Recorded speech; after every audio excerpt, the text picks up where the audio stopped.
Certain cut off marks को आप follow कर लेते हैं तो वहां की गवर्नमेंट आपको फ्री फंडेड एमबीबीएस का पूरा कोर्स कराती है। बच्चों, आज हम आईमेट के बारे में डिटेल से चर्चा करने वाले हैं। इसमें हम जानेंगे कि क्या है ये आईमेट और क्या है इसका सिलेक्शन क्राइटेरिया, क्या है सिलेबस, ये नीट से टफ है या फिर इससे इजी है, उसके क्वेश्चन पैटर्न, इसके एग्जामिनेशन पैटर्न, इन सब के बारे में वन बाय वन आपको बताने वाला हूं। बेटे, पहली बात अगर मैं आईमेट की बात कर लूं तो इसे बोला जाता है इंटरनेशनल मेडिकल एप्टीट्यूड टेस्ट, जो कि इटली के गवर्नमेंट द्वारा ऑर्गेनाइज की जाती है। और ये एग्जाम जो एक सर्टेन कट ऑफ मार्क्स को आप फॉलो कर लेते हैं तो वहां की गवर्नमेंट आपको फ्री फंडेड एमबीबीएस का पूरा कोर्स कराती है। सही सुना बेटा आपने, फ्री फंडेड आपके पास एमबीबीएस की कोर्स कराती है। और ये एग्जाम जो होता है बेटा साल में वन टाइम होता है। ये जो सिलेबस है एज इट इज जो आप लोग फिजिक्स, केमिस्ट्री, बायो पढ़ते हो, ये तीन तो पढ़ना ही पढ़ना होता है। बस इसके साथ तीन और अलग सब्जेक्ट भी जुड़े होते हैं। मैथ आपको पढ़ना है, एलआर यानी कि लॉजिकल रीजनिंग पढ़ना है, तीसरा आईआर यानी कि इंटरनेशनल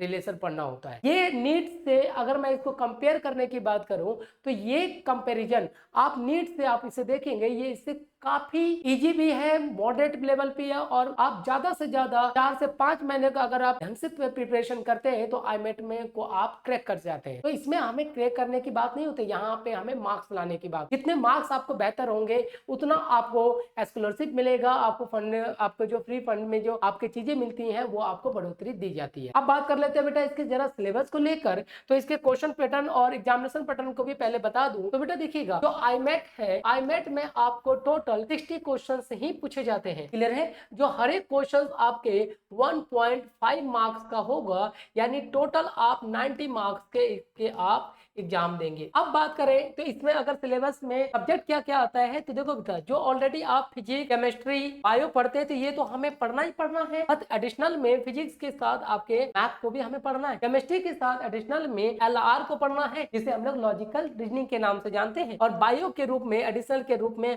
आपको आईआर यानी कि इंटरनेशनल रिलेशन से नॉलेज आपको होना चाहिए। जैसे current affairs of international relation बोल सकते हैं, जैसे स्पोर्ट्स से रिलेटेड, नोबेल प्राइज वगैरह से रिलेटेड, साइंटिफिक रिसर्च से रिलेटेड, ये सारी चीजें आपको यहाँ पूछा जाता है। तो पहला पॉइंट ये नीट से इस मायने में अलग है कि इसमें 3 सब्जेक्ट के अलावा 3 अलग सब्जेक्ट भी आपको पढ़ना पड़ता है। तो बच्चों के दिमाग में आ जाता है ये तो ज्यादा ही टफ हो गया। तो बेटा इसके क्वेश्चन कैलकुलेटिव बेस्ड नहीं होते, जैसे हमारे इंडिया में क्वेश्चन कैलकुलेटिव होते हैं। जितना से जितना आप कैलकुलेशन करेंगे उतना से उतना आपको मार्क्स मिलेगा और आप सिलेक्शन की ओर पहुंचेंगे। लेकिन आईमेट में ऐसा नहीं होता। आईमेट के क्वेश्चन पूरा लॉजिकल बेस्ड होता है, इसमें सिर्फ लॉजिक लगानी होती है। और 60 क्वेश्चन में अगर आप 40-45 प्लस क्वेश्चन कर लेते हैं तो आपका सिलेक्शन कंफर्म हो जाता है इसके हिसाब से। सेकंड पॉइंट, अब नंबर्स ऑफ क्वेश्चंस की बात करें, जहां आपके पास नीट में बहुत सारे क्वेश्चंस आते हैं, वहीं इसमें मात्र 60 क्वेश्चंस आते हैं। और इन्होंने 6 के 6 सब्जेक्ट में एक सर्टेन नंबर ऑफ क्वेश्चंस को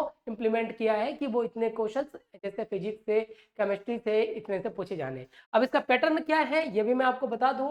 तो जैसे कि आप देख रहे हैं बेटा, पहला जो आईआर, इसे बोलते हैं बेटा, आईआर का टॉपिक बोलते हैं, जिससे हम लोग international relation, knowledge based reading comprehension के क्वेश्चंस आएंगे, जिसमें आपको 4 क्वेश्चंस पूछे जाते हैं। इसके टॉपिक करंट अफेयर्स यानी कि इंटरनेशनल करंट अफेयर्स से रिलेटेड होते हैं, जैसे ऑथर्स हो गए, करंट अफेयर्स हो गए, आपके बेसिक कल्चर्स, नोबेल प्राइजेस, इससे लिए जाते हैं। नेक्स्ट बात कर लेते हैं बेटा, आपके पास एलआर, जिसको मैंने आपको लॉजिकल रीजनिंग जो एडिशनल सब्जेक्ट के रूप में यहाँ पे पढ़ा जाता है। इसके अंदर टोटल 5 क्वेश्चंस आते हैं, जिसमें आपको logical statements, locks, clock calendar, statements, ये सारे क्वेश्चंस आपको इससे पूछे जाए, जो कि लॉजिकल बेस्ड होता है। इसमें कैलकुलेशन नाम का कुछ भी नहीं होता, जो आपके थ्योरी पर एनालिसिस करके चीजें आंसर दी जाती है।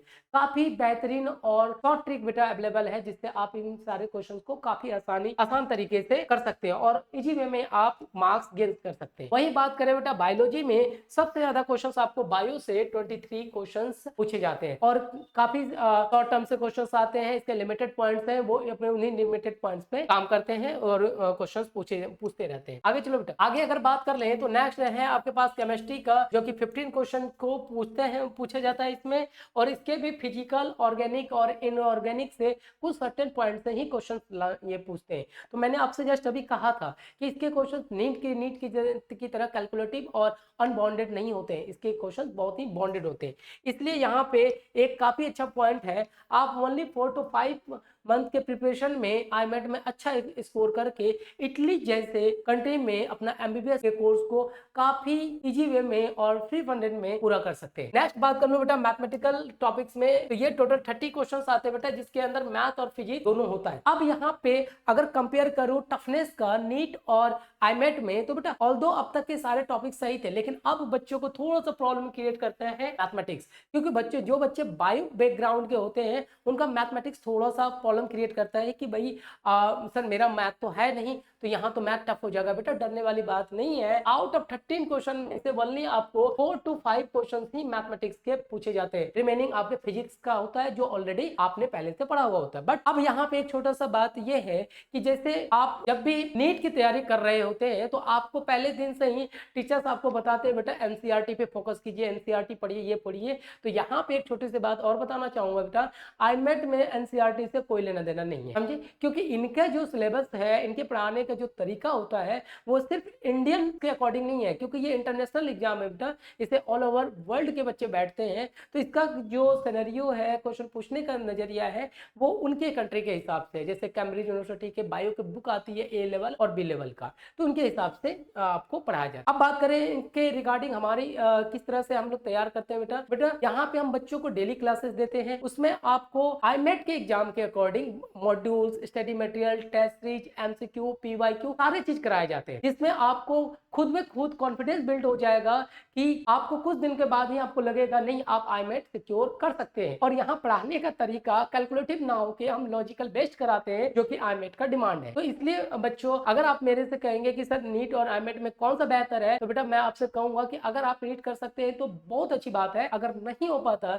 तो बेटा आपके लिए आईमेट एक अल्टरनेट ऑप्शन है जो कि निश्चित से काफी बेहतर है। तो आप अगर आईमेट करना चाहते हैं तो ये आपके लिए बहुत अच्छा ऑप्शन है। और दूसरी बात है, अभी बहुत सारे बच्चे इसके लेकर पेरेंट्स भी वेल अवेयर नहीं है, अभी आपके पास मौका है, इस पे आप तैयारी कीजिए और इसको लेकर अपने सिक्योर गाइडेंस के साथ आगे बढ़िए। आपको निश्चय ही बेटा कम ही समय में अच्छा कॉलेज आपको मिल जाएगा।